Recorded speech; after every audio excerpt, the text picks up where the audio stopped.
going to give you my top 5 most underrated wide receivers in the league. Break out your pens and break out your keyboards. Tweet at me if you disagree. I'd love to hear it. Number 5, I'm starting off with Allen Robinson with the Chicago Bears. I think Allen Robinson is known as a good receiver, but I don't think we talk about Allen Robinson as a great wide receiver. And over the last few seasons, that has been exactly what he is. 2020 or NFL receptions leaders, those first 5 names, those guys are all pros. Allen Robinson was 6th in the league in receptions last year, and he did it with a rotating door at quarterback with Trubisky and Foles, and now he's got another 2 quarterbacks in Dalton and in Fields. He's on the franchise tag, so we'll see, but I think Allen Robinson, going back to his Jacksonville days, when he and Blake Bortles put up big numbers, has long been one of the most underrated wide receivers in the NFL. You know, he comes in that same draft class with Jarvis Landry and Odell Beckham and Sammy Watkins. This is another one of these guys, Davante Adams included, all from that draft class. We very rarely consider him in that conversation, and yet I think he is one of those guys. Allen Robinson's number 5 on my underrated list. Number 4, how about we go to Washington with a guy that we have really gotten to know over the last few years, Terry McLaurin, the wide receiver for the Washington football team. Let's take a look at McLaurin, who was drafted in 2019, versus 2 of the other guys drafted in 2019 who are far more celebrated. He's got more receptions here, 21.1, 29.1, and 32.4 for the receiving touchdowns. Wow. This is a guy that deserves to be discussed in the same breath as AJ and DK and the rest of them. And again, nothing against Dwayne Haskins, nothing against Tyler Heineke. The guys that he's been catching balls from have not been Ryan Tannehill and certainly have not been Russell Wilson. The hope is that he and Fitzpatrick can get together and have a great start with the Washington football team in 2021. But I think the numbers and the impact that Terry McLaurin, who is not a 1st or 2nd round pick, has put up in his first 2 years deserve to be recognized. He is number 4 on the list of most underrated.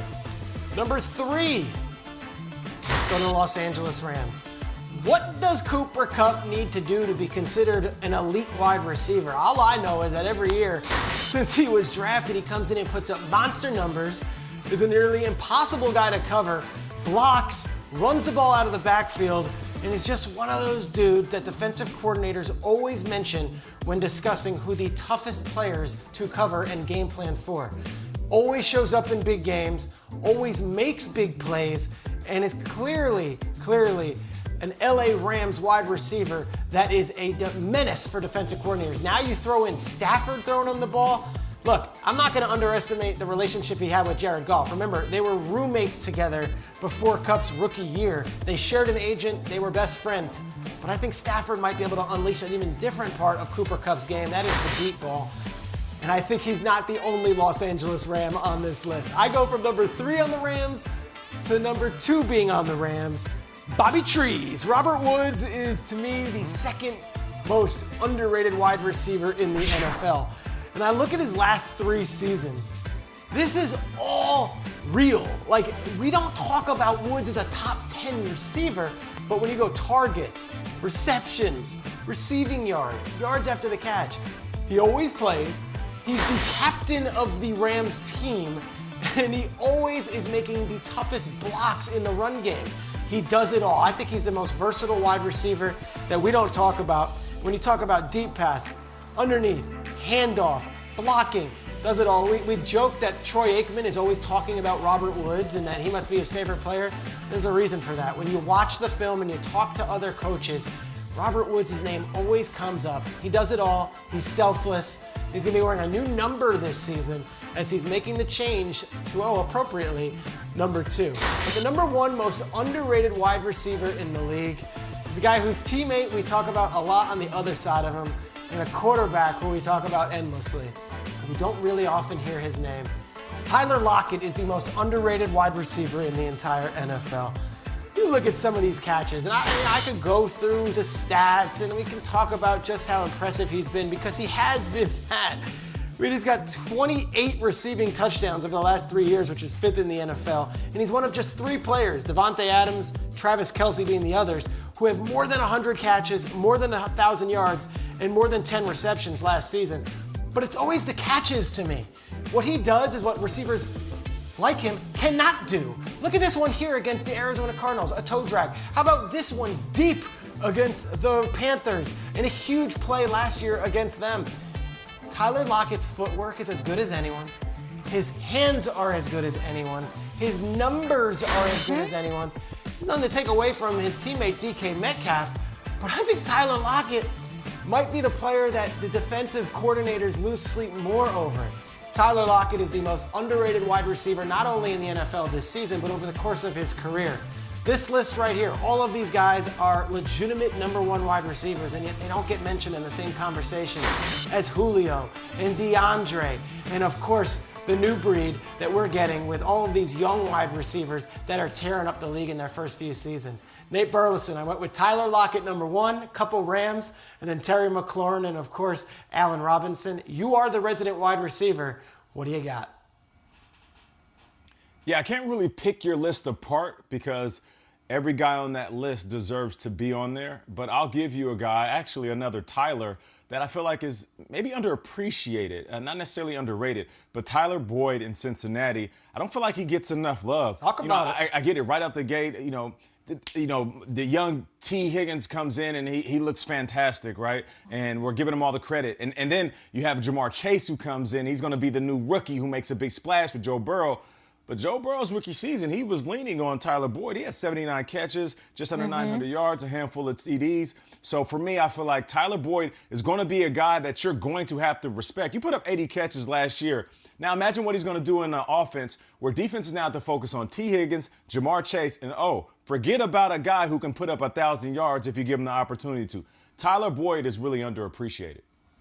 All right, first of all, the spirit of this segment has been totally lost. It's supposed to be fight my five. Can't pick it apart. You got to go after Peter. Peter, this list is terrible. I like that Allen Robinson is on it. I wish that he was on the right list, which would be top 5 most underrated players in the NFL. It's not just the guys you named he's at quarterback. Go back to college. He was with Christian Hackenberg. Now he's going to be with Andy Dalton or a rookie.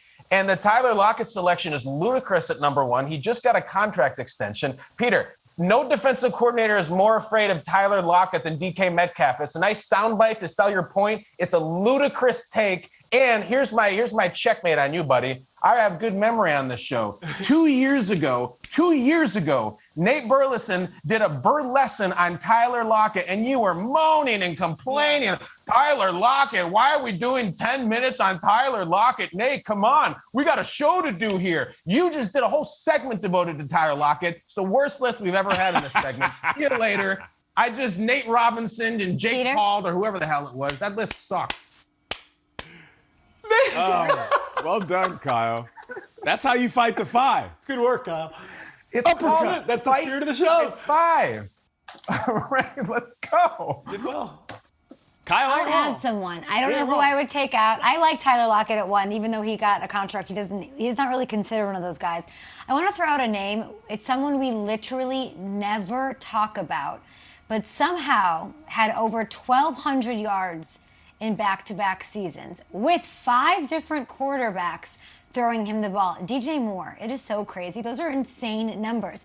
Hamilton went and looked stuff up. He's racked up more yards, guys, at the age of 24 than guys like Larry Fitzgerald, the aforementioned Allen Robinson, Chris Godwin, and Amari Cooper, all in the same number of games. He is the 7th most in NFL history under his belt in that time. What? We don't talk about that at all. So hopefully Sam Darnold does his thing and brings some stability there, and DJ can start getting some of the recognition he deserves. Shregs, are you ready for the smoke from Twitter? I am ready. Bring it on. And I would love to see Kyle fight a kangaroo before his 17 months in Australia are over. Kyle, can you make it happen? Don't do that.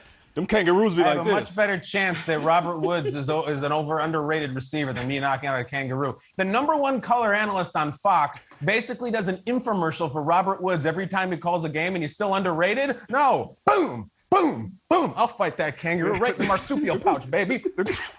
The kangaroos be like, What is Nate doing? That's a dude. Nate looks like a leprechaun. They be swole. They got a whole bunch of DK Metcalf down there hopping around. They be swole.